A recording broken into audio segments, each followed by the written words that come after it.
Hey, what's up, and welcome to Game Positive. In this episode's feature, we are going to have a panel discussion on the new season of Apex Legends, Season 13, Saviors. Joining me on the panel are two Apex aficionados, Brandon and Chance. Why don't you guys introduce yourselves? How's it going, everybody? My name is Brandon. I'm a father of one. I'm engaged. I have 3 dogs and 15 chickens. I go by TheHackHazard online on every major social media platform.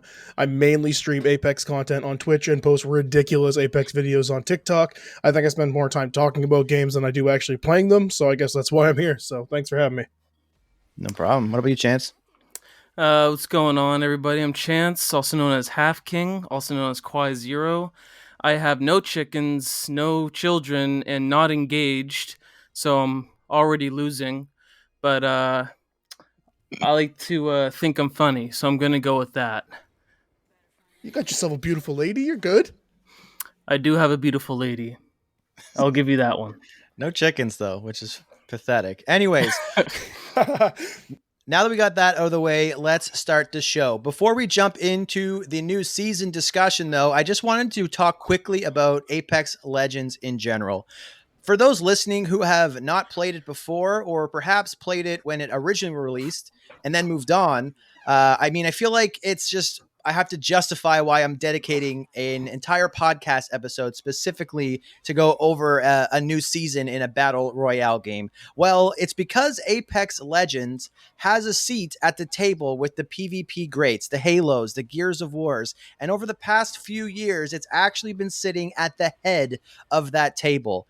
For the uninitiated, Apex Legends is, like I said, a free-to-play PvP battle royale game. The game features an awesome set of characters that all have unique mechanics, leading to a heightened sense of teamwork and coordination. Its gameplay provides the best sense of momentum and inertia you will see in the FPS genre, and its game design incentivizes and rewards pushing the action, unlike a lot of its contemporaries that seemingly promote hiding and surviving. This is all wrapped up with top tier gameplay and a very rewarding progression system. And as of this patch, possibly the best ranking system of all shooters. For those of you who may have dabbled in Apex Legends during its launch and then moved on, the game has grown significantly over the past few years. Since the game has launched, they have added 9 new weapons, all of which are extremely unique and not at all just reskins of existing weapons. 3 new maps, including remaking the map that you've probably played on in the past, Kings Canyon, and added 13 new legends, all with their own unique kits and gameplay mechanics. They've also even added an arena mode for those of you who may not like always playing Battle Royale, which is a nice mix of the traditional team deathmatch you're used to in maybe Titanfall with a little Counter-Strike flavor in its economy. And it's free to play again, so what are you waiting for? In fact, nearly all Battle Royale games are free, which begs the question to you, Chance and Brandon. You both have even more time played in Apex than I do, and with all the options available in the free-to-play market, what makes you choose Apex Legends? Okay. I've played I played it all, man. I played Fortnite when it dropped. I played PUBG when it dropped. There's just something about Apex that just stood out, and I think a lot of that came from the fact that it's character based, instead of focusing a lot on the weapons itself. Don't get me wrong, like the weapons play a significant role, but there's just something about picking each legend and wanting to master and get better, and just it's hard to describe. Would you agree with that, Brandon? Absolutely, man. Like the combinations are almost endless of legends. There's the metas, there's the off metas, there's the control legends, defensive legends, assault legends, recon legends. There's just so much going on. And yeah, there's some guns that are just crazy. There's some that you use early game, some that are more desirable late game. It really depends on your play style and who you are. But games like Warzone, they're realistic. PUBG, they're super realistic. They're great games, but they don't have a lot of that battle simulation. It's more so just it's a war simulation. It's bang, game over. Whereas with Apex, it requires a lot more strategy, a lot more diversity. There's just so much that goes into it. Fortnite, for example, is just it's probably like skill wise, the highest skill cap, because you've got building involved in that game, right? The moment they removed building, it became about gunplay. And that was when all of the Apex Legends went over and was like, we got to try this out. I even tried it out. I thought it was pretty freaking cool, but I still came back to Apex because at the end of the day, there's nothing like having those Legends abilities. Yeah, the legends definitely add a lot to Apex, and there's something to be said about like having a main character that you enjoy, or even a couple main characters that you enjoy, and kind of attaching yourself to that character and that play style. Like if you played Mortal Kombat and all the characters were the same, the game wouldn't be as good as it is. Or even a game like Mario Kart, where the differences in the kart riders are not very big at all, like especially in like the Super Nintendo. I think they're like literally the same character, just they're visually different, but that's enough personality to get you to attach to specific things, and it kind of makes the game more enjoyable. And that's kind of what Apex is like too, because at the end of the day, it like whoever's the better shooter, the better player, better map awareness, better mechanically sound player, like they're going to beat any legend. The legends add flavor, but they don't dominate the gameplay, which is a really nice mix compared to other shooters out there that are character based as well. 100%. And another thing that comes with Apex is the lore. There's so much backstory. There's so much diversity between the characters, how they met, how they've been created, how they've come to fruition, where they've come from. There's Titanfall backgrounds from other video games. It's just so deep. Yeah, they do actually do quite a good job of continuing a narrative element to what is basically a PvP only game, which is really, really nice. Okay, well, with that, let's jump into the reason why we are here, which is Season 13 Saviors. So to start off, I'm just going to give a quick overview of some of the main points that are launching with this season. A quick overview here. We are getting a new, or we have, sorry, I should note actually that the season is live. We've all of us have been playing it pretty much every day, or with all of our free time, I should say, since it launched. But in Season 13 Saviors, they did add a new legend, Newcastle. He has a passive ability, Retrieve the Wounded, which drags allies as you revive them and protects them with a shield, which is a really kind of cinematic moment when you pull that off. His tactical ability is the Mobile Shield, which allows you to throw a controllable drone that creates a moving energy shield, which is pretty unique because I don't know off the top of my head anyway that there's many legends where you retain control of the legend, but can also control and move around another kind of piece of your kit. And then his ultimate is Castle Wall, which is insane. You can leap to an ally or a targeted area and slam down, creating a Fortnite-esque fortified stronghold of shields. The reason why it's insane is because of how high and how fast and how far he can jump. It's pretty insane when it's pulled off in game. They also reworked one of the new maps in Storm Point. Here's a little blurb from the developers. They say we added brand new point of interest, a washed up sea creature known as the Downed Beast, which is a unique combat experience for Apex Legends, an organic combat zone, and a refreshing change from the man-made architecture that you're used to. On top of that, we added a brand new PvE feature called IMC Armories at 4 strategic locations around the map, which can dynamically change the championship outcome. Be wary here, though. You'll encounter waves of specters, but if you survive, you'll earn sweet loot tailored to your loadout, which is really, really cool. There's not really been anything that is that specific in terms of the PvE elements of the game, where you're getting that tailored loadout, your own personal loot box, so to speak. And then also really important is the rework to the ranked mode that I mentioned earlier. Apex Legends Saviors upgraded the ranking system, adding tier demotions, entry cost adjustments, and a rework of ranked points to promote team play. The current ranked goals revolve around team play for victory and accurate skill and better competition. And surprisingly, there wasn't a lot of balance changes for the weapons in the legends, which is kind of makes me feel like the game is getting to a really good place in terms of balance, but we'll talk about that later. We're going to move into the questions we have, the discussion topics. The first one being for us to give an overall high level thought and reaction to what we played so far in Season 13. We'll start with Brandon. Honestly, man, Season 13 has probably been for me the best launch since Season 7. It has just been absolutely unreal, because Season 6 it was just littered with bugs. There was problem after problem after problem, and Season 7 they came out swinging. They've done audio upgrades. Is it good? they've got some room to work there for sure, but it's significantly better. Um, the legends are probably in the most balanced place that I've seen in a long time, especially since Kings Canyon's now gone. Kings Canyon was an old map. It was fantastic when the game launched, but now with the, oh my goodness, just the positioning legends, how they've modified the skills. They've changed Octane's jump pad and Pathfinder's grapple, and now we've got Valkyrie flying all over the place. And now with Newcastle being able to jump 75 meters in the air, basically, like it's a repositioning nightmare. And Kings Canyon, I really don't think is suited for that. But realistically speaking, now that Kings Canyon isn't in the loop, I think we're doing a little bit better in that way. Guns, again, just I honestly think the changes they made for the guns this season were flawless because there was almost none. They modified the Spitfire as it came out of the care package. If you look at all of the LMGs, you kind of look at a little bit of a Rampart nerf, which kind of sucked because she was not in a great place, but she had some room to go. So they upped her shield health, they upped her shield speed, they did some stuff for her there to kind of offset that reload boost that she was getting.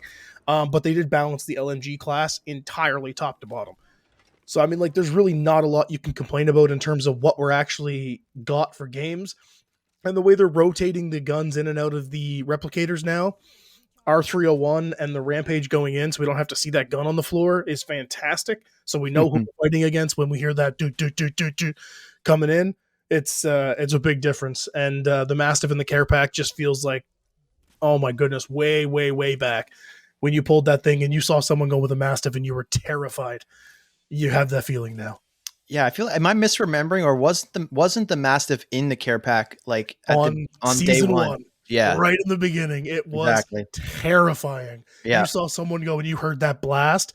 It was you turned and ran the other direction because you knew you were you were getting two tapped, and to see picking up a Mastiff and from like 15-20 yards doing like 80 damage, it's insane. It feels good. Yeah, there's not really a whole lot more to say about it.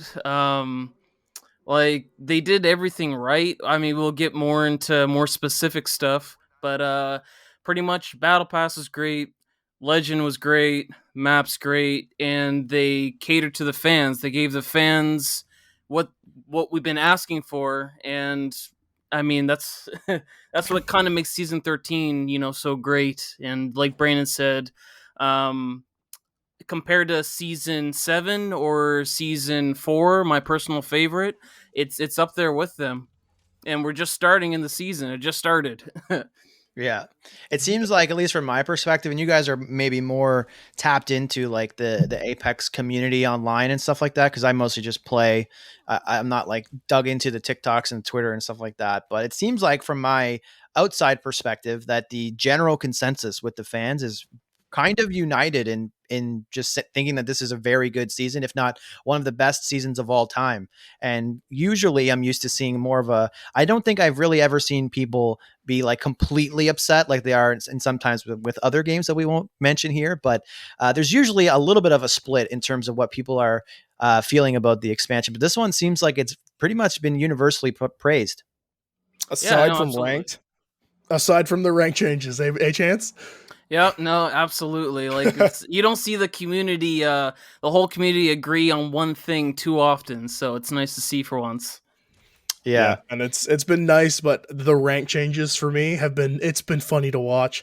You really see a lot of these, like, they're great, probably great people, great players, but these entry level or lower level players getting really frustrated about the rank changes because it's not going to be an easy grind. We were playing the other night, like the game's quality and skill level has gone way up. Even playing ranked, like we're sitting in gold right now, and if we 3-stack, we get popped into diamond lobbies, and those are full of masters and preds. Like, it's not going to be easy to level up. They've made the first genuinely competitive battle royale, and the rank shows it. So a lot of the high level players think it's fantastic. The lower level players are a little more upset.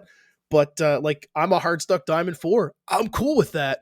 I don't know if I'm going to get to diamond this season because it's going to be tough. But you know what? I'm beyond thrilled because they definitely made it more about the fight than anything, and it's great. Yeah. So we might as well start there. Let's jump into some of the rank changes.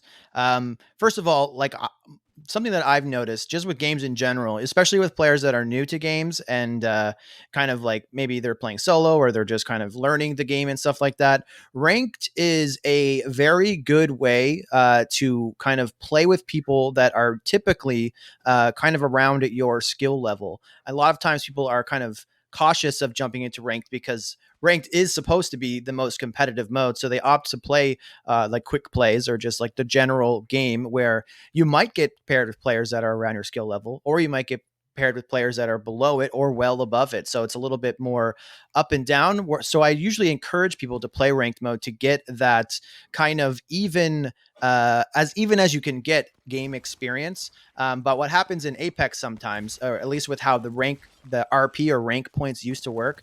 Actually, let's just backpedal a second, just so people understand how ranking works in Apex, because it's not the same as other games. Most games that I've played anyway, you play like a few placement games, like 10 placement games. It takes your performance, allegedly, in those games, and then it will spit out a rank where you start at, and then you just kind of play, and the better you do, you just slowly move up the ranks in terms of like the different leagues that they have and stuff like that. In Apex, everybody kind of starts at the bottom. Sometimes you get a little bit of a boost based on your previous season performance, and you basically will pay a cost of quote rank points to enter into a game, and then you start at a negative value. And as you go through the game, you will earn rank points in the match, and then if you come out of that match having earned more than you spent to go in, then your rank will increase by that amount. And the higher ranked you are, the more expensive the cost to enter a ranked match is. If you come out with less points, then you will lose ranked. But before, you could only lose a certain amount. You couldn't demote past a tier, and now you can. And what that does is it kind of like puts you in your proper place in terms of where you are supposed to be ranked, regardless of what you used to be in the old system, so that you are playing those games that are more evenly matched. And one of the big changes that they did, which I think is one of the most controversial ones, is they changed how you earned KP or RP, sorry, rank points. And that is the value for simply getting kills is changed. Before you would just get a set value or close to set value of, and correct me if I'm wrong on It any was of this. 10. It was just 10. For every kill point you got, it was 10 points. Yes. So So they got more valuable. So at the beginning it was 10, but as you placed higher, they did get more valuable. right. So you could just hot drop into a zone, which a lot of people did, get as many kills as you can before dying. And then a lot of times you can come out of that game having earned more than you paid to get in. You can climb that way. But that's not really the point of a battle royale. That would make sense if you were playing a Team Slayer game or something like that. But in battle royale, yes, getting kills is important. Working as a team is important as well. And kind of being the last men standing or the last player standing, that is kind of the point of the game. So the change that they made is the value that you get for kills at the beginning of the match is next to nothing. I think it's literally 1 point. No, it's And 0. it's 0. Okay, so Until then you hit 14th place, it's 0. Once you hit 14th, you get 1 point. yeah, but then eventually when you start getting into the back half of the total amount of teams, then it starts to escalate, and those kills that you've gotten are worth significantly more. 18, So 21, 23, 25. As you get higher up, they become much more valuable. exactly. So you're more incentivized. You're still incentivized to chase those fights, but you're not just going to be able to like kamikaze in, get a couple kills, die, and then go to the next match and be successful, which is I think what is making people upset. But what that really does is it incentivizes you to stick with your team, because a lot of times people could just like bail and try to chase kills, and it doesn't matter if you die as long as you get a couple of kills, and work with your team to ensure that you last into the game, potentially win the game, or at least come in like the top half, top 5, something like that. That's kind of what you're chasing now, which is a pretty big change. And it makes it harder to climb, which is making people not able to get to those ranks that they may have been in the past, like you had mentioned before, which is obviously going to upset some people. But at the end of the day, in my opinion, I think that's going to lead to much more balanced matches, and it's going to put people in the ranks they belong, which means they're going to play against the people that makes the most sense for them to play against. Yeah, 100%. I mean, you guys, you guys pretty much nailed it. I don't even know what else I could add. The rank system's amazing. I think the rank system is compared to what it was, as both of you said, like when you're going from rookie, which is a new tier they added, when you go to rookie all the way to gold, placement is everything. You'll get some kills along the way, but placement is your number one concern. When you get the stuff like platinum, diamond, master, that's when kills need to be prioritized maybe a little more, because you're not going to get, like, placement's not going to be nearly enough at that rate.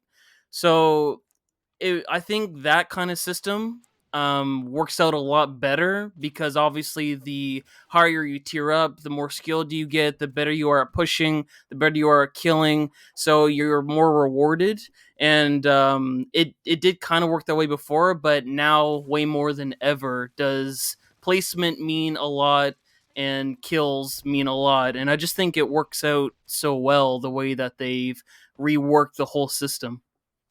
Exactly. And the big thing there is like a lot of people are saying that it incentivizes ratting.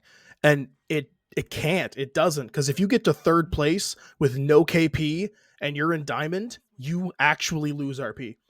So you get to third place, that's great. In the old system, you'd get 60 RP. You'd make it to the third place, you'd get a bunch of RP, you could still rank up that way. You can't anymore. Yeah. And with the massive growth in competitive Apex, if you look at the hours, well, millions of hours that are being put in watching these ranked pros play this game on Twitch, they just got done the ALGS World Championships in Sweden.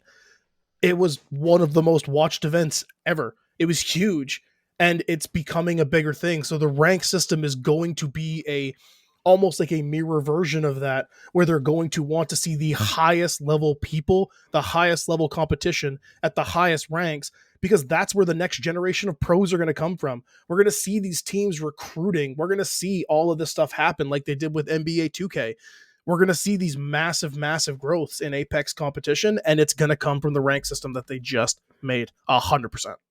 Oh, not to mention, they added participation points, which is Oh, new yeah. and pretty huge. So, like, if you miss it on an assist, you still get points for that kill, whatever your team kills. And if you don't get, like, if you don't help out, you still get some of those points back.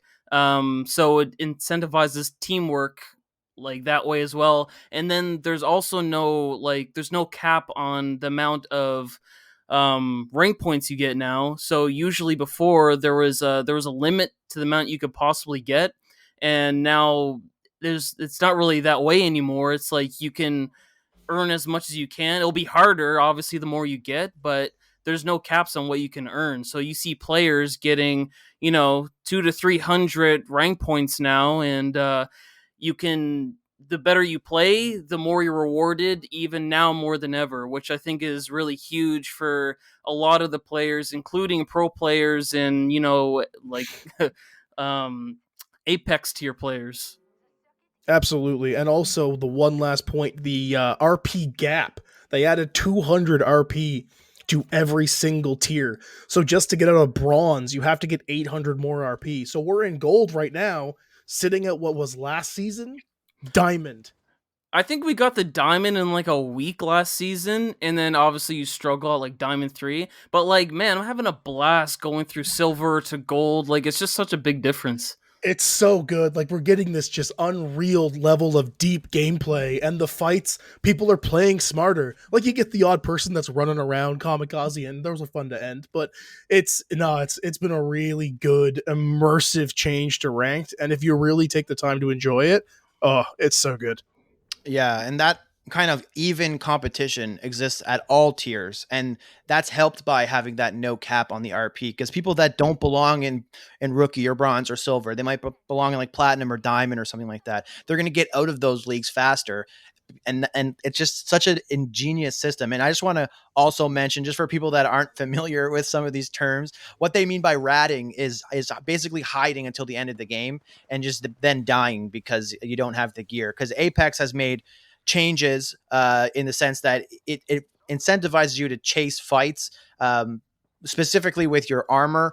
You can't just luck in as much to getting a really good shield. The best shield in the game you'll get by dealing damage to other players. So all of that comes together to, again, which is the point I'm trying to emphasize here, is that it's going to give you Not super sweaty games, even though they might feel that way. It's going to give you very even games. You're going to be the person that your team that you're playing against is going to be a team that's matched up to you, which isn't something that I always feel in other games, especially games that use that like placement match system, because the gap or the kind of area that you can land in after those placement matches is so wide, and it's very hard to get out of those areas. In Halo, for example, I lost every single placement match and got put into high diamond, and I'm playing against Onyx players.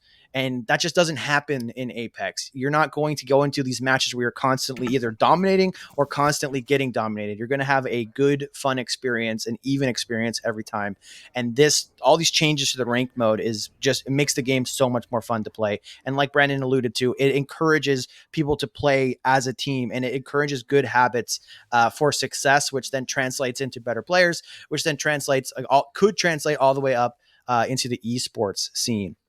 It's designed to make you better, which is great. And if you go in solo, you're into your lobbies, you're going into great even fights. But if you get you and your squad together and the three of you go in and you're trying to play ranked, you are going to be placed against higher level solo players. You're going to be put into masters or platinums, diamonds, masters, or predator lobbies, because if there's three of you working together, you are way better off than anybody running solo. So you do end up in a little bit higher lobbies, but you have a distinct advantage, and it is going to make you a better player. Ranked is all about making you the best possible. You just got to put in the work. Right. So that's one of the major changes that kind of happened under the hood. And I think that in itself is one of the big reasons why a lot of people are really digging this season. But they did also add a lot of stuff on top as well, starting with the biggest addition, which would be Newcastle. And what I wanted to talk about Newcastle, we kind of went over his kind of kit a little bit. But one thing that I thought was interesting is one thing that's kind of important to basically any game that has a roster of different characters is like how they kind of fit against each other. Like, who are the best characters, who are the worst characters. And you see tier lists for everything. Overwatch tier list, Mortal Kombat tier list, Mario Kart tier list, and obviously Apex Legends tier list. And in my opinion, you might disagree, I think that Newcastle kind of lands in that B to A tier, which is exactly where you want a champion. If you're in B to A, that means that you're balanced and you're good, which is a far contrast from some of the other releases. I know recently the last champion that was revealed or released story was Maggie, and in my opinion, she landed kind of in like the low C to D tier, which is like not very. Can you go lower than that? Yeah, she wasn't. I was trying to be nice. She didn't really land really well, but then the legend that came out before Maggie, Seer, was just like broken and completely OP and like S+++ tier. It was Ash before Maggie. Or sorry, before that was Seer, and he was super broken. I didn't play a ton in the Ash season, so I don't really know how she fit. I know she's really good right now. I don't know if she got buffed or nerfed or anything like that, but Seer was like the complete opposite of Maggie, which is the influx of what Newcastle's landing at. So this, where he kind of lands in this B to A tier, and he's kind of like perfectly balanced. I feel like that adds a lot to the package here with season 13. This is all Chance. This man's a tier list god. Well, you're a Newcastle main. Yeah, that's true. That's true. For those who, well, I mean, like, so me and Brandon, we're on the same team. Like, we're obviously when you play the game, you're in teams of 3, and you're gonna want to stick to the same team for the coordination and that kind of synergy. So Brandon has picked up Newcastle. We played against plenty of Newcastle players. Personally, I don't think, because of Gibraltar, which in my opinion, Gibraltar is just a better version of Newcastle, unfortunately. Because of Gibraltar, I don't think Newcastle is close to A tier. I would put him B tier for sure, but he's not going to be A tier just because of Gibraltar's existence. Who just does what he does, but better, unfortunately. I think Newcastle's a great legend, has utility. He's kind of situational a bit, so he doesn't get as much value as Gibraltar would.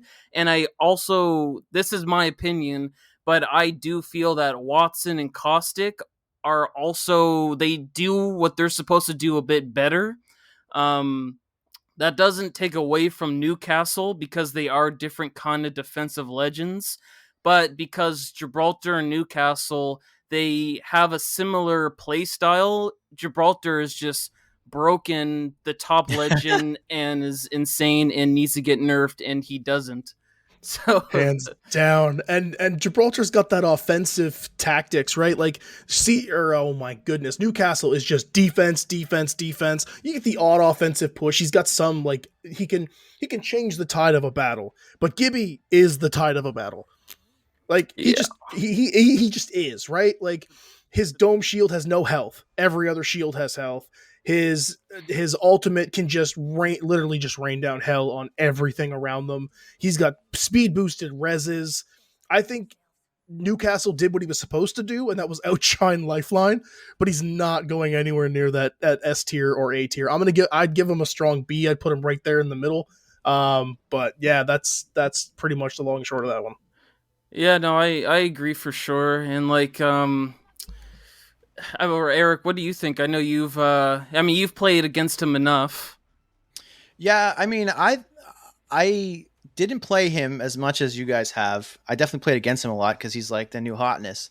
But I don't know. I think that obviously Gibby is one of the best. And I think that there's actually a strategy there. Because if you look at all the best legends, or at least a large portion of the best legends, your Gibbies, your Bloodhounds, your Wraiths, even Watson, who was free technically with the event that they had a little while ago. Caustic's not free, but he is an OG legend. You probably have enough points by now to you need a Caustic.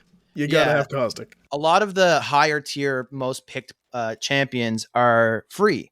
And I think that it's good to have them up there because you don't want new players to come in and feel like they have to either grind or spend money to get these legends to be competitive. So I think like that's normal. But in terms of but in terms of Newcastle, I definitely understand what you're saying, and I agree with like 99% of it. I think that Watson and Caustic are super strong, especially in the end game when you can hold down like a building or something like that, which is often the case when the ring starts shrinking down. But I do think that there are situations, like you said, where Newcastle can be really effective. I think that if you're in an open area, with say Watson or Toxic, they're not as useful as maybe Newcastle would be. And based on whatever map you're playing or where the ring ends up in the map, I know, for example, what's the map that Horizon launched with? I can't believe I'm forgetting the name. Olympus. If you're playing on Olympus, like there's a lot of big fields in that map, and that's a lot of places where Watson and Toxic aren't going to be as valuable as say a giant out of nowhere John Cena or Randy Orton shield. And and I think there is like this, like that's at the top tier. And keep in mind, I want to make this clear for the audience too. When we say that Gibby's an S tier and Newcastle's a B tier, that doesn't mean that Newcastle is like trash and you have to pick Gibby. You will see millions of Newcastles destroying millions of Gibbies. The difference in these legends only really comes out at the highest level of play. So don't feel like you have to pick anybody at the top of a tier list. It's just fun to organize them and stuff like that. Oh, yeah, any character's playable. Yeah, no, for sure. Yeah, absolutely. and with the combinations you can create from all the characters that are available, like me and Chance. Chance plays Watson right now. When I'm playing Newcastle, I can jump out in the middle of a field, drop that giant shield that you're talking about down, and Chance just drops his pylon, and now we're invincible from a Gibby. A Gibby can't touch us. They can't do anything. Caustic can't throw something in. You can't hit us with grenades. Like, we become a pretty decent stationary wall, but it does also have its flaws. So like Chance said, he's situational. He's great in a lot like overall, he's pretty great, but because of that little situational buffer that we're sitting with, it does put it in that situation. But yeah, the tier list is more so just something that we do for fun to argue with each other. Yeah. Because any character is playable at a high level. Exactly. And what I was getting at is I actually, for most of the time I played Apex Legends, I played Gibby. I mean, he was at the top of the tier list, so that was kind of me too. Like, that was kind of part of why I picked him.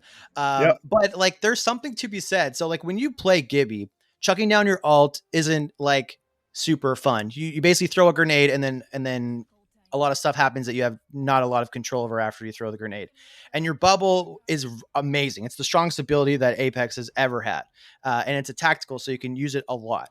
But it's not like that fun, especially after you've chucked it a million times. There's not a lot in Apex that's as fun as like Superman jumping across the map as Newcastle and just like landing into a battle and completely changing the battle. There's something to be said about how much more fun that is than popping a bubble down.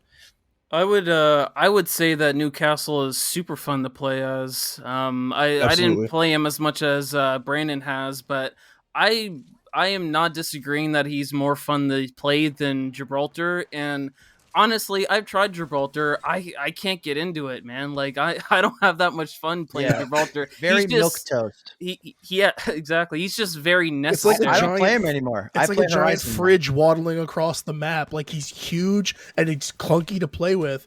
But yeah, he's not a lot of fun to play, but he, like you said, it's necessary. That's Yeah, just our opinion, though. I know some people love playing Gibraltar. It's just that I mean, for what we like, what we enjoy, and abusing the abilities, Newcastle is just like I just have more fun in Newcastle.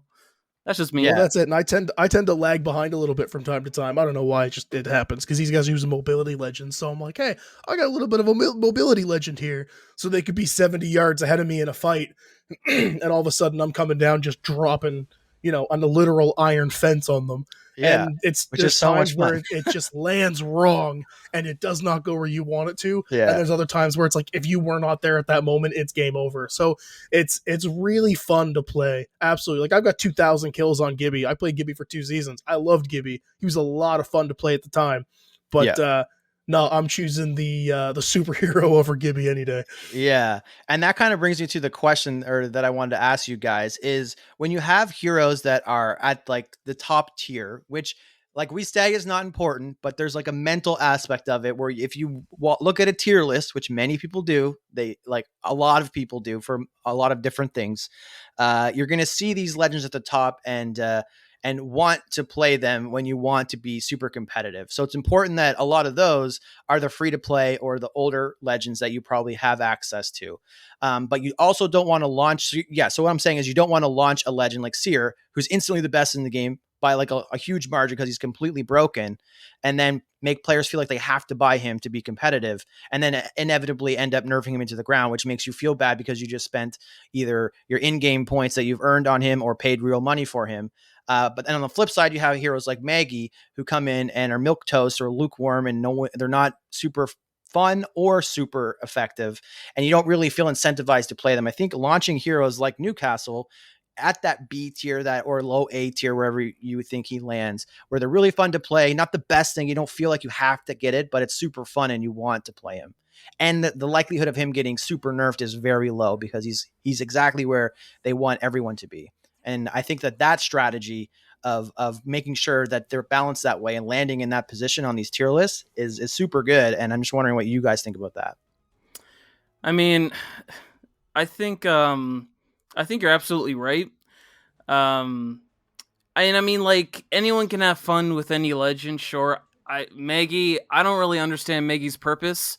But there's people that have fun playing her, and like do you? My personal opinion when it comes to the tier lists and like, you're going to see the same characters at the top: Valkyrie, Gibraltar, Octane, Wraith. It's more so just about their consistency. They all three of their abilities can be consistently used at high value. And then obviously someone like Newcastle, all three of his abilities can be useful, but they're more situational. I think a lot of it is just personal preference. I've seen Predator players with Mirage. Anyone that knows me knows that I think Mirage is a very bottom tier, bottom feeder. However, I've seen him used in ridiculously awesome ways, and sometimes he looks pretty fun to play as. So, I mean, at the end of the day, play who you think you're best with, or play who you're comfortable with, and that's all I really have to say on that. 100%, man. And the big thing with that, like if you look at even when Seer came out, S plus plus plus, he was played for fun by some of the pros. He didn't change the competitive playset. He didn't change the competitive land at all. He wasn't used because his kit still didn't function. Well, he was used. He was used in the first tournament. because he was so broken, like he just overshadowed Bloodhound, No, you're right. Yeah, he did. He was. and My then bad. My bad. he got nerfed pretty hard, not too far into the season.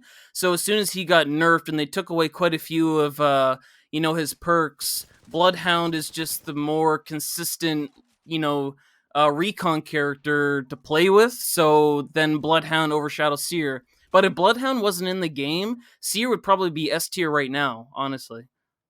100%. And if you Yeah. look at overall, with the play styles as well, the older characters rank much higher because they've been played longer. They had that preseason work. They had season 1, 2.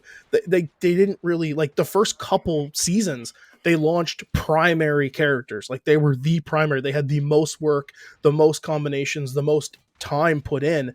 So now when you've got all these pre-built teams that work so well, do you risk it by throwing in a wrench? Do you risk it by taking that extra step and trying to play with a new character in an entirely different way? Do you take everything you've built and see if something else worked? Or do you stick with what you have in the competitive like the landscape, and then, play other stuff for fun on the side to see if it works? But it'll take some time before I think we see the competitive landscape change. But with the legend launches, like Seer, broken. Ash, really balanced. I think Ash was a fantastic launch. Maggie, Yeah. useless.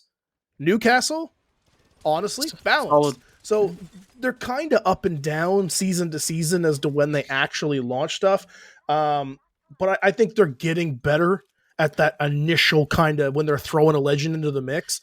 I think they're getting much better at that. If that's the question about like is Respawn getting more consistent with dropping the legends?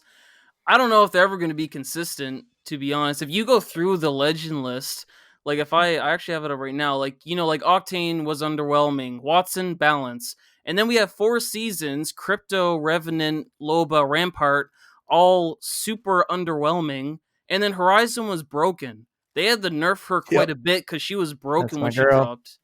Yeah, like Fuse, not the best. Valkyrie, completely balanced. And the thing about Valkyrie is she's only broken because of Gibraltar. If you take her by herself, she's just fairly balanced, right? And then we've talked about the other legends, but I don't know, like the next legend, I don't know where they're going to stand, and I don't know if it'll ever be consistent. Yeah. Well, I mean, if you look at the back or the last few anyway, obviously Maggie isn't great, and Seer was super broken, but I think when they nerfed him, he didn't go into the ground. He went like to that BA range where you want the legends to be, and that's where he is now. Maggie actually got nerfed in this patch, which is like she's kind of an anomaly. I think she's like the next Mirage. I don't know. But like there's definitely been more consistency, and I think the value of launching a legend into that BA tier scenario is kind of showing its head. If you look at, I know it's not the only reason why people are excited about this patch and why it's mostly generally praised, but it definitely helps that Newcastle came out and landed perfectly, because I think like you had said, Seer didn't see a ton of play in like the pro league, especially after he got nerfed. Obviously he's not going to see anything, but where the damage gets done by either super underwhelming legends that people buy on day one or super overpowered legends is in those like gold, diamond, platinum, master lobbies, because that's where everybody picks the flavor of the month. And if the flavor of the month is overpowered, it will make those players feel like they have to buy him. And if they don't have the points saved up, then they have to spend money. And anytime you feel like you have to spend money on a free-to-play game, that's just not a good feeling. So I think that they should continue to aim for that BA tier, and I think they're doing a pretty good job if you look at where Seer ended up, and especially with Ash and Newcastle. Yeah, I know, absolutely. I can tell you one thing is when Seer was being announced and they showed his abilities, every single person in the community would be like, yeah, this guy, why was he created? He is broken. It got to the point where I had to play a Seer just because we needed to have him on the team because of how broken he was. And then as soon as he got nerfed, he just got dropped off the face of the planet. And that's it. Like, because you look at where Bloodhound and Seer sit right now. If Bloodhound got a nerf, Seer moves up a step, right? Yeah. Not tremendously, but just a little bit, just like where Gibby and Newcastle are. Gibby, he gets a nerf. They nerf that bubble and give it health. They change his arm shield so there's more of a delay. They change Gibby just a little bit. Newcastle moves up a tier because there's that little bit of extra separation. And those buffs and nerfs are vital as they come. Like Valkyrie, the only nerf to any character this season was Valkyrie. And you can't spin with her tactical or her ultimate now. That's it. No time delays, nothing. You just now can't freely spin going up in the air. And you it didn't really move her on the tier list and didn't really affect her play rate. Yeah, no, exactly. Because Gibby can still use his bubble and they can still get like latched up and off they go. It's a little easier to hit them now, but you still have to do 200 plus damage as they're flying through the air. That's not the easiest thing to do. No. Yeah, no, I think Newcastle landed really well. Just to circle this back, and I think that if they continue to have Legends land in that B to A tier, it's going to be really good for the game. And like you had alluded to, the constant slight buffs or nerfs that keep the meta close to the middle, but kind of still shifting is what keeps the game interesting. That's why last season I played Gibby, this season I play Horizon. That's why last season you play Bangalore, and this season you play Newcastle, and even Chanse. I think you played Valkyrie a lot last season. This season's Watson. So like it keeps the game super fresh because the characters have that personality, that play style, that uniqueness, and then even the slightest changes can be enough to make you want to try a new thing, and then all of a sudden it feels like you're playing a little bit of a different game, which is really cool and keeps the game fresh. So another thing that was added to the game, which I think if there was a point of contention, at least that I've noticed, and like I said, I'm not like lurking 24/7 in the forums and Reddits and stuff like that, is the changes to Storm Point. Not necessarily mad that they changed it, but just in general, I feel like of the maps that are available, Storm Point is the least favorite, or at least not as favored as World's Edge.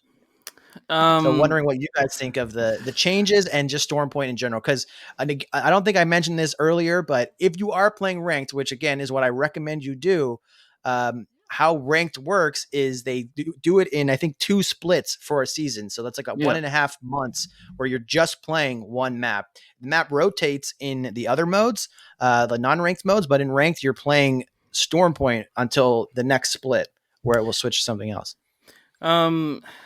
Obviously, when it comes to the maps, it's all opinionated to a degree. I myself, and I know a lot of the community, more so the more higher skilled, really don't like Kings Canyon because it's too small and there's too much mobility. So third parties are, very constant. But when it comes to Storm Point, Olympus, and World's Edge, I actually think they're all like really, really good, high competitive maps. And Storm Point's changes, I actually think everything they did to it is perfectly fine and only enhanced the map. They're going to keep adding to it, like they said. I think they said that last season. They just want to keep adding to it, or maybe it was the season before. It was built to add to. It was its launching season. It was designed to add stuff to it. Exactly. So I think what they did with it was great. I think it's a really fun map for ranked. The only problem with Storm Point is when you're not playing ranked. When you're playing in public lobbies, the map is so big that it's hard to find, people to shoot at. It's hard to because when you play public lobbies, you're not too worried about, necessarily winning. You want to win, but you're just trying to have fun and kill, right? So, and the map's so huge, it can just make it really, frustrating when you're trying to find those people to fight against and get better with. But on ranked, it's beautiful because you don't necessarily always want to be in conflict when you're playing ranked. So that's the only thing with Storm Point, in my opinion. Especially you don't want to get third-partied as much as well in ranked, which happens more often on smaller maps. Exactly, and with legends like Valkyrie, like it makes it super easy to reposition. But Storm Point, honestly, love the additions. I love oh my god, what were those things called? The bunkers. IMC. IMC, yeah. Armories.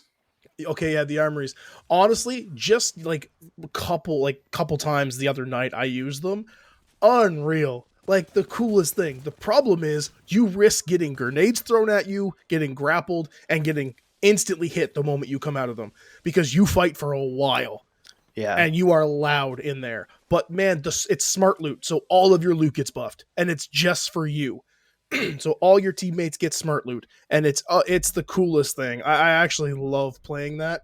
The only Yeah. downside is if you're gonna do it in ranked, you better watch out because someone's gonna be right there ready to get you. Yeah, just as a kind of aside, just explain how these work because I don't think I did a really good job of that with the description. Essentially, there's these like bunkers that are across the map in different places, and your team will walk into the bunker and activate something on the computer, which will lock the bunker up and lock you inside. And then a bunch of specters, who you may remember from Titanfall, or just basically robot NPCs, will start attacking you in waves like a mini horde mode. And as you defeat them, you're making a shit ton of noise because you're just shooting a ton in this really small bunker, which everybody nearby can hear you and they'll know exactly what you're doing. But after you kill them all, then the smart loot chests come out and you get loot that is specifically engineered to upgrade whatever you have, which is very vital in a battle royale. But and then once that's done, you activate the computer again, which opens up the roof and lets you get out. But at that point, you may have a team waiting for that door to open and you might have trouble getting out.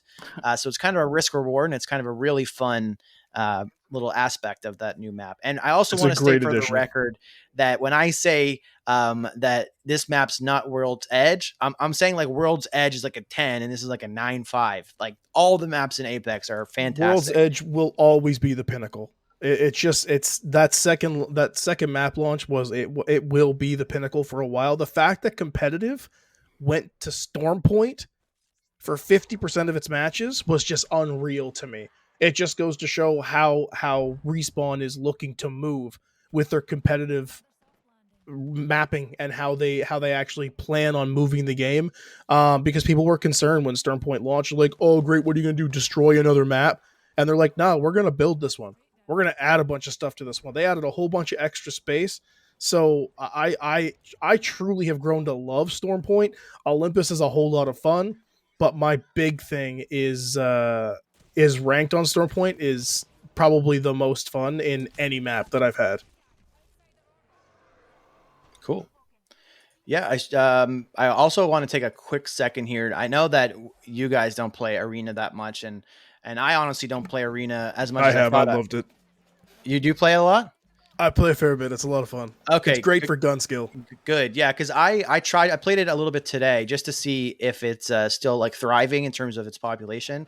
And yeah, you get matches instantly, so it's clearly a big part of the game. And there was some changes to Arena that I can't really talk about too much because I only played a couple rounds. So is there anything that you want to say about the economy changes that they made to Arena and how they might have affected the gameplay? Overall, not tremendously. I don't think it's really modified or affected arenas too much. They did modify some of the LMG costs. They had to put the Rampage back in. Mastiff had to come out, stuff like that. It's been fairly balanced. I do see a lot more people running the Rampage, or the Spitfire. Sorry, they moved the Rampage out or whatever it was. But the Spitfire is a big weapon that people are using again, which is kind of a nightmare. But realistically speaking, no, it's been fairly balanced. I can't think of anything off-brand that really affected arenas too much. I'm only in gold plat area for that, so I can't really speak too much to the higher competitive areas. But in the mid-range, you see a lot of Spitfires, but it's easy to combat. So awesome. Yeah, I definitely want to play some more arenas. It was really fun the season that it came out, and I haven't played it as much as I should. I think I mentioned at the beginning of the video or the podcast what arenas are, but I'll just do it again quickly in case I didn't. It's essentially a arena style PvP mode. I believe it's 3v3 as well, like same as the battle royale. And you start, it's basically the maps are little segments of the battle royale maps that they play exactly like a arena shooter would, like a Halo would, or like a Titanfall would. And at the beginning, it's round based. And at the beginning of each round, you have a certain amount of currency that you can spend on your weapons, just like Counter-Strike. And the more you play, the better you do, the more you can spend and the better weapons and gear you can fight people with. And yeah, it is extremely fun. And if you're just getting back into Apex, or this is the first time you've played Apex, that's actually a good place to start, because you're not going to have Absolutely. you won't have the experience of landing in a battle royale, not knowing the map, not really knowing where to look exactly for the loot, dying and then having to start over. You're going to have rounds to actually fight with. You're not going to be eliminated after one death, and you're going to choose what weapon you have against real players, which is really, really cool. And it's true gun skill. It's true back and forth gun skill. It really shows, yes, positioning is important, but it really shows who is going to hit the right shots to win the match, and you will improve quickly. The only thing I really have to say about arenas, I do play it solo. Really, I haven't even touched ranked ever. The only thing for players like myself, where I don't recommend to worry about your KD, your kill death ratio. I worry about my kill death ratio. I think it's like a big flex to have a high one, but I don't recommend worrying about it when you play Yeah, you do. this It's game. great. So like when I play arenas, because sometimes I just want to shoot people. I don't have to worry about my KD in arenas, and I just like, it's a good way to learn how to, when you're in those situations where you're 1v3ing, or like, you have two teammates and maybe they're not at the same level you are, and you might have to carry them, or like I have fun with it in that kind of sense, and it's just good to, it helps you learn how to battle and when you're in those situations. So I like it for very casual play myself. Cool. The last point I had here to discuss was that in recent like past expansions, we've seen like pretty big content drops where you have seasons that have like legends, weapons, new maps, not reworks of maps.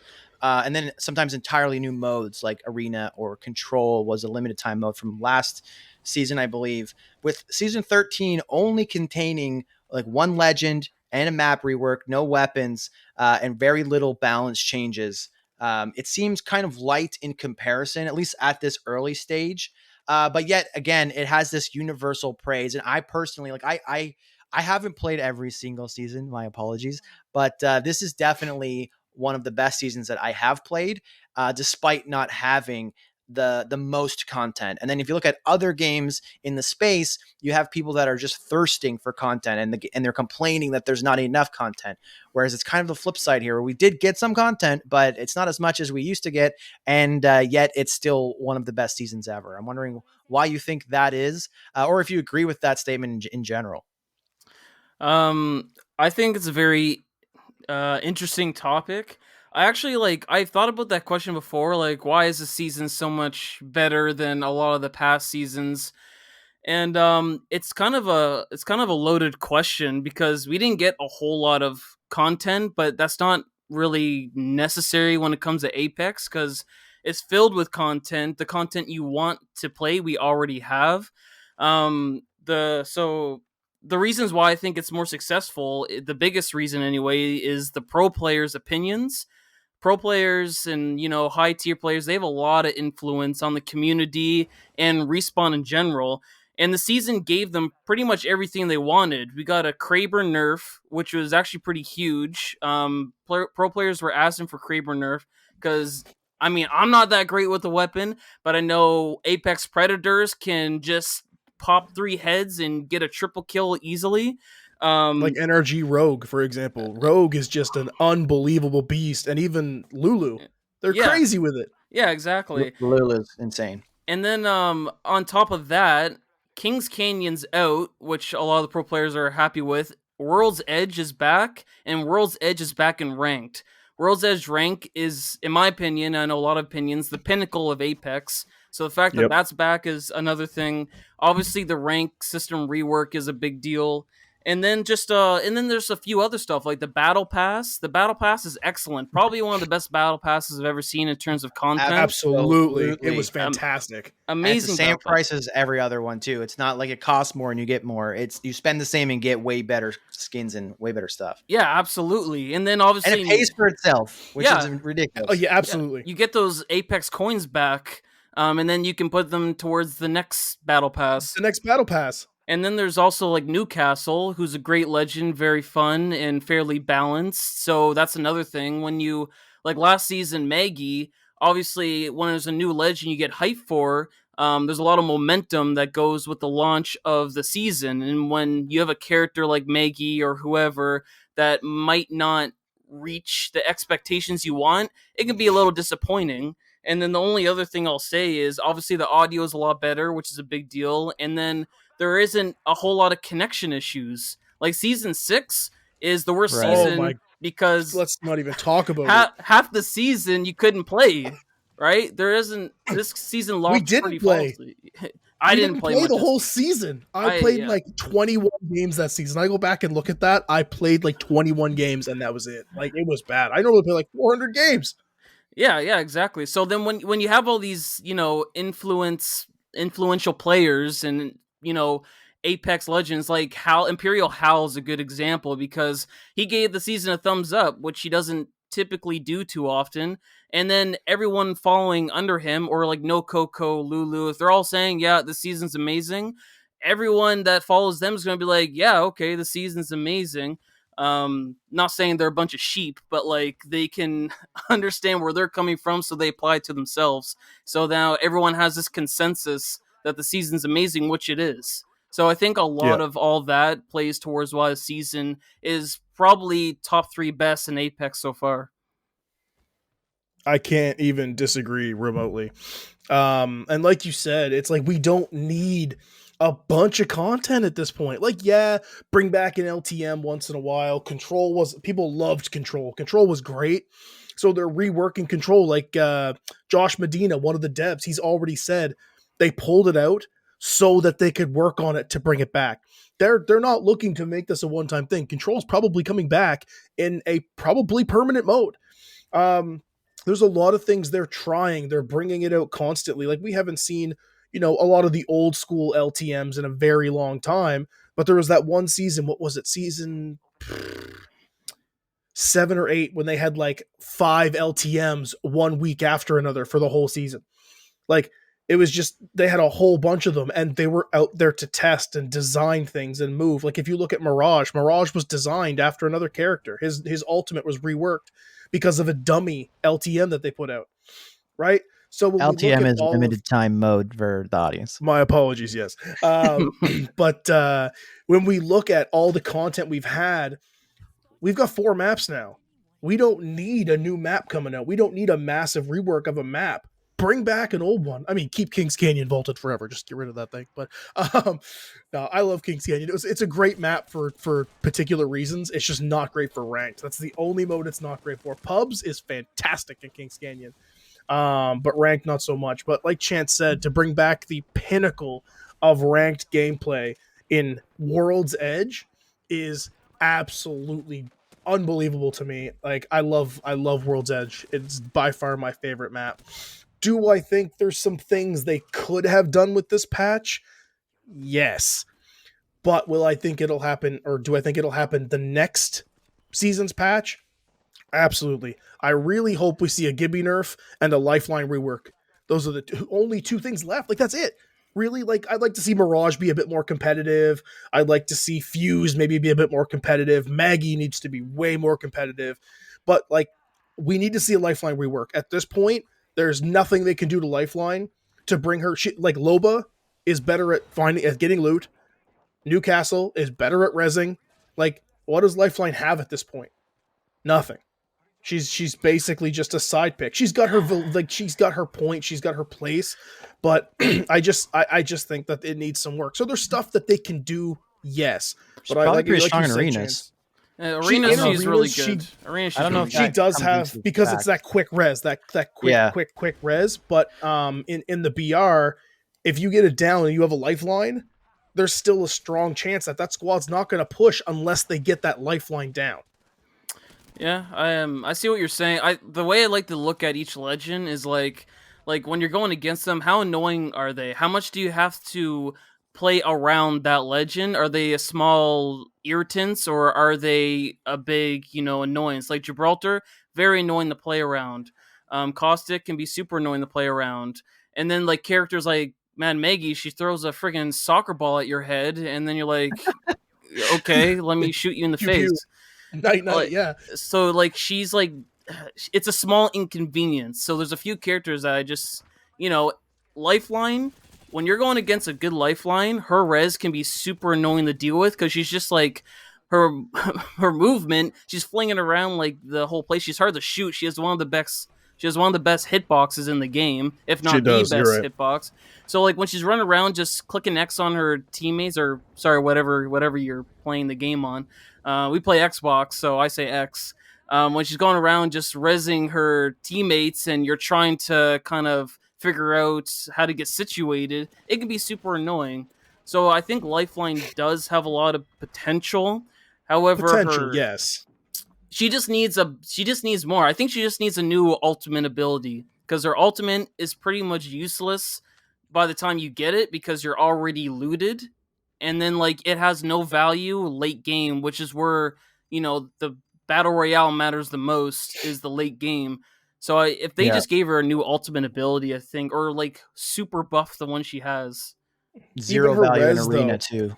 Yeah, exactly. Zero value. And I think her res, like I don't like if you look at Newcastle, he can pull in a teammate, like literally drag them behind cover, also while protecting them with a shield, while throwing out another shield to protect them from the front. Additionally, that can take damage.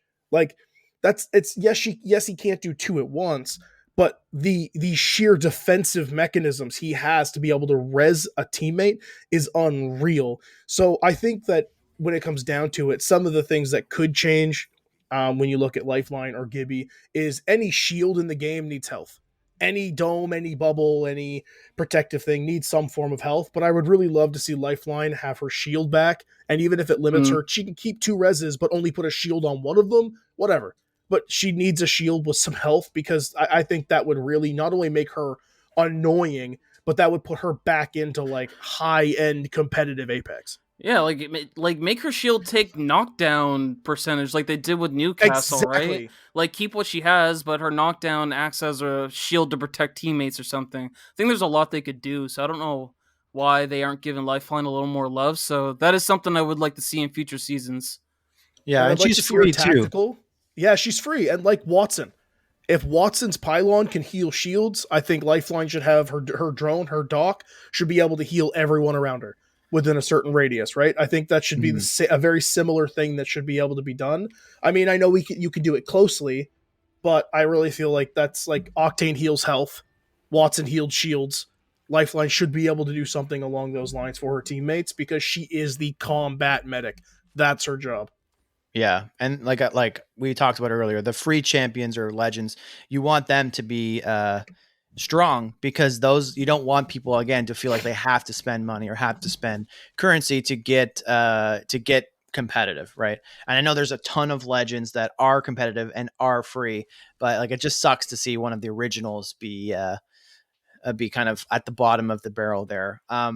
One other question I did have that I just thought of is where right now we're close to 20 legends. I think we're at literally 19, which is a huge amount compared to where the game started. And when they're introducing modes like Arena, and if Control comes back as a permanent time mode, which is, by the way, a 6v6 kind of, or 6v6v6 9v9. or 9v. 9v9, even Yeah. worse. Yeah. It's like it's like big team battle basically in Halo. So it has it's the way you play that is night and day from arenas and night and day from battle royale.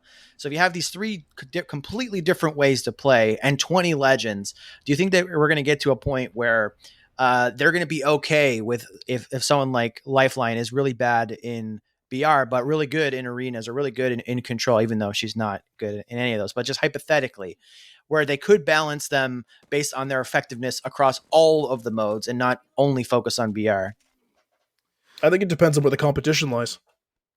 which right now is BR. And like get BR, but when arenas is going to get bigger, I think they'll have to kind of cater towards certain situations. What do you think, Chance? I know you got some ideas here. I think battle royale is always going to be their number one focus when it comes to pretty much everything, and then any other modes kind of fall under that. Like arenas being a good example. There's plenty of characters that have useless or like the abilities like they're just not as useful compared to battle royale, and I don't think they're ever really gonna consider that. Like you said, Lifeline's ultimate, it's not useful at all, right? And I don't really think they're going to make a change because of that. They'll make a change based on how useful it is in the battle royale. I'm not saying that there won't be a time where maybe they'll, consider making changes. Oh, you know what a good example is the mobile. They have their own Mobile with they have their own legend exactly. that we don't have on consoles or PCs. So I Mhm. mean, it's not like that's, it's not like it's not possible for the future, but as of right now, I do think they're just going to focus on battle royale in terms of balancing. Well, let me throw a hypothetical at you. I literally just thought of this on the spot while you were talking. Let's say they update Lifeline's Ultimate, Hmm. and it still drops down a pod, and it still has like, I don't know if you know if it's smart loot now, but it has like loot that is potentially good but potentially useless. And in arenas, it is useless. But if you open it, your team gets, say, crafting materials, like a boost of crafting materials in BR, which is not nothing, but it's not super good. But it gives you a boost of currency in arenas, which is very strong. That'd be So amazing. now she has the combat medic, like the instant res, which is super strong in arenas, and she has this like economic boost that she could provide her team, which is super strong in arenas. But Mhm. she's still useless in BR. Now there is other characters like Newcastle who perform that resing role really well in BR, and they always will. And like Lifeline's not really getting that much better in BR, but now she's like S tier in arenas. Let's say like the Mhm. economic boost makes her S tier. Mhm. Would you be okay with that, where Uh, they are basically punting her BR abilities but making her really strong in this other mode? I would absolutely be okay with that, and it kind of gives you more incentive to play those other game modes. Like in arenas, I play Bangalore. I don't ever use Bangalore any other time but arenas because she has an awesome kit for arenas. So I think if they did do that or consider that more, then that would only enhance the gameplay. As long as they don't take Yeah. away from their battle royale usage, then I think any of those changes or buffs would be really helpful for the gameplay in general. Yeah, because when you get to Absolutely. 1920 heroes or legends, it's going to be hard to keep them all in that BA tier. There's it's just impossible. I mean, look Uh, at Overwatch, right? Like exactly. Overwatch has how many freaking legends in there? Like even Rogue Company is up to like over 20 now. Like there's a lot of these games that just have an unbelievable number of characters with this mix mash of crazy skills and abilities and all the stuff they can do. They're only going to be useful in certain situations. Like if you look at team-based play, maybe Lifeline as a solo is not quite as useful as a coordinated team-based system where you're playing with your friends, where Lifeline is now vital because you know exactly what's happening, exactly where you need to be. The difference is night and day, right? So I don't think it'll ever be to a point where any character is useless in BR or useless in another position. It'll just be dependent on the game that you're playing right then and there. Also, how the person plays the character. Like, look at Bloodhound mains. There are Bloodhound mains that are top tier in the game. You just And then click a there's button. a Fuse main. There's a Fuse main with like 100,000 kills already. Like Uh, what? Resi for It's just Fusey. oh okay. my god, Get out man. right now. No, get out. That is the worst voice line to ever be created, and I hope they lose the MP3 file and it just burns somewhere. Yeah, I it's don't pretty. like the Newcastle one. I think it's worse. Oh, the shield one, is that the one you're Yeah, talking about? That is yeah. just like, oh, I'm resing or I'm filling But my not evil this shield, but one. not the one on my back. Oh my Maybe if god, he I hate didn't it say it every 5 every seconds, time. I would be more okay. But the fact that he never shuts up makes it that much more painful to listen to. Like At least the I don't Fusey have one's shorter bats. though.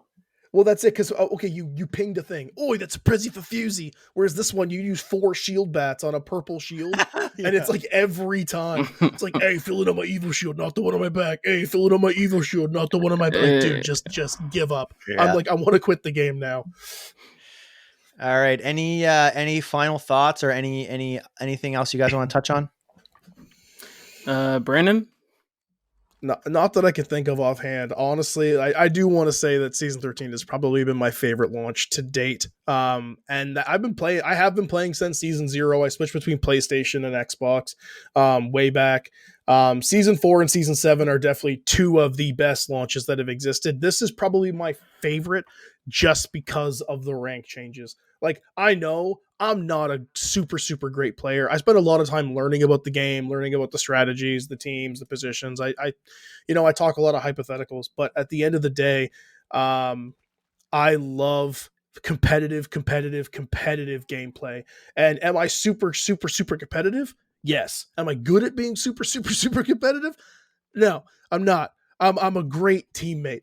Like Chance said way earlier, like with participation points, I don't miss too many points for KP, but I'll very commonly end a game with 0 kills and as many assists as both my other teammates have for kills.